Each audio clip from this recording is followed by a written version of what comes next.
Good morning seventh class, how are you? कैसे हो आप लोग? मैंने आपको चैप्टर फर्स्ट में रिवीजन स्टार्ट करा दिया था, जिसमें मैंने आपको ऑटोट्रॉपिक न्यूट्रिशन, हिट्रोट्रॉपिक न्यूट्रिशन पढ़ा दिया था। ठीक है, हिट्रोट्रॉपिक न्यूट्रिशन में मैंने आपको पैरासाइट प्लांट्स, सेप्रोफाइटिक प्लांट्स, इनके बारे में पढ़ा दिया था।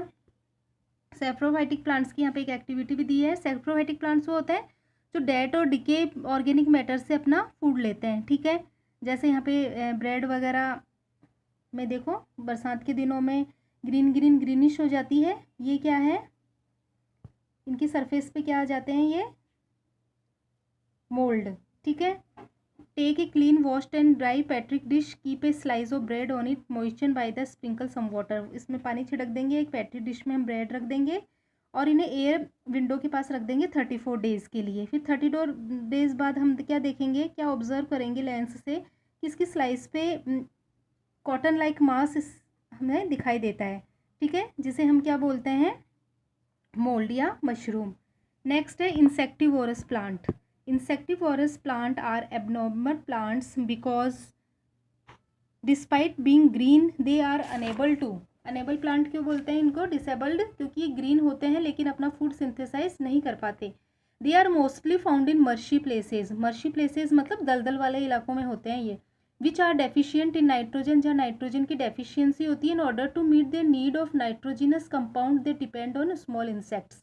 तो ठीक है, तो वहाँ पे इनको नाइट्रोजिनस कंपाउंड नहीं मिल पाते, तो ये स्मॉल इंसेक्ट्स पे डिपेंड रहते हैं, क्योंकि इंसेक्ट से इन्हें नाइट्रोजन मिलती है। The insects are killed and consumed for their body. तो इंसेक्ट्स को किल करके अपनी बॉडी के द्वारा कंज्यूम कर लेते हैं, जो रिच इन प्रोटीन्स होते हैं। कॉमन एग्जाम्पल ऑफ इंसेक्टिवोरस के कौन कौन से एग्जाम्पल्स हैं प्लांट्स में? जैसे नेपनेथीस, जिसे पिक्चर प्लांट बोलते हैं, Drosera, sundew plant, Venus flytrap, utricularia, जिसे ब्लेडवर्ट प्लांट बोलते हैं।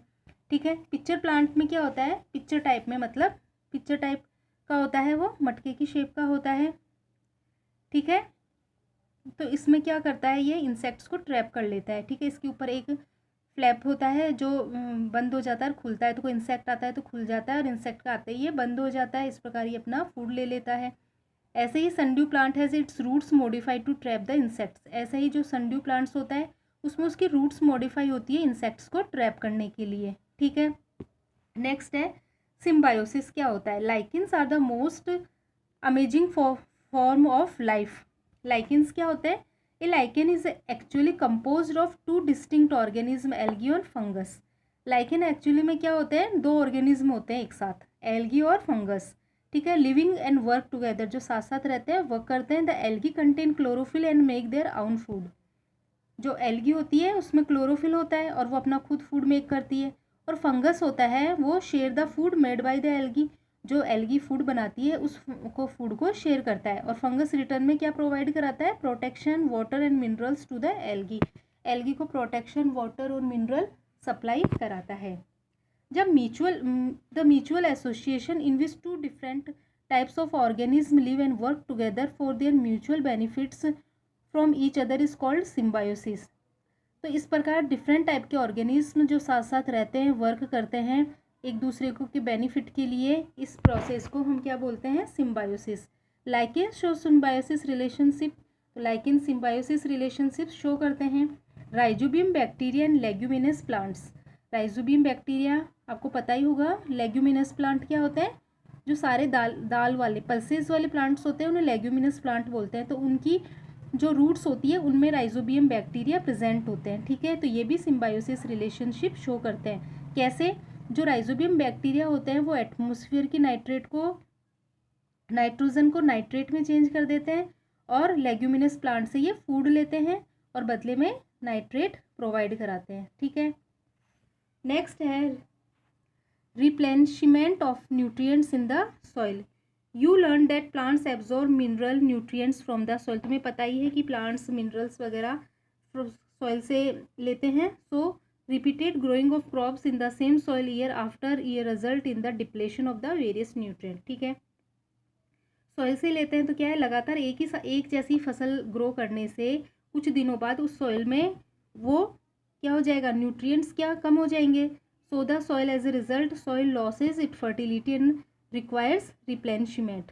तो वो सॉइल अपनी फर्टिलिटी खो देगी और उसे क्या है, उसे वापस फर्टिलिटी की ज़रूरत होगी। तो इसको हम कैसे करेंगे, रिप्लेनिशमेंट कैसे करेंगे वापस, या तो कीपिंग लैंड फैलो, या तो उस खेत को खाली छोड़ के फील्ड को, ठीक है, नेक्स्ट ईयर फिर उसमें ग्रो करेंगे। दूसरा है क्रॉप रोटेशन, बदल बदल के हम क्रॉप को उगाएंगे। और एडिंग फर्टिलाइजर, और फर्टिलाइजर ऐड करेंगे। कीपिंग लैंड फैलो में क्या होगा, keeping the field free for a season to make for the lost nutrients for a season is called field fallow. क्या है, हम उसको फ्री छोड़ देंगे एक सीजन के लिए, जिससे उसके जो लॉस्ट न्यूट्रिएंट है वो वापस फुलफिल हो जाएंगे। During this period the soil regenerates its lost nutrients by the action of microorganism present in the soil। और जो lost nutrients हैं वो वापस microorganism के द्वारा आ जाएंगे और सॉइल कैसी हो जाएगी, रेडी हो जाएगी नेक्स्ट क्रॉप रोटेशन के लिए। Crop rotation, the process in which different type of crops are grown alternately in the same field soil is called crop rotation. वह प्रोसेस जिसमें क्रॉप को अल्टरनेटिव बोएंगे, जैसे इस बार हमने मेज़ ग्रो करी तो अगले साल हम जैसे को ग्राउंड नट ग्रो कराएंगे। और जैसे रबी क्रॉप में हम जैसे वीट, इस साल वीट बोया तो अगले साल ग्रेम, ऐसे करके। एडिंग फर्टिलाइजर ऐड करके, adding fertiliser containing nitrogen, phosphorus और पोटेशियम एक्सेट्रा कंटेन करके देकर उनको हम सॉइल की फर्टिलिटी को बढ़ाएंगे। ठीक है, ये आपका चैप्टर कंप्लीट हुआ। नेक्स्ट वीडियो में हम इसके क्वेश्चन आंसर्स कराएंगे। ठीक है।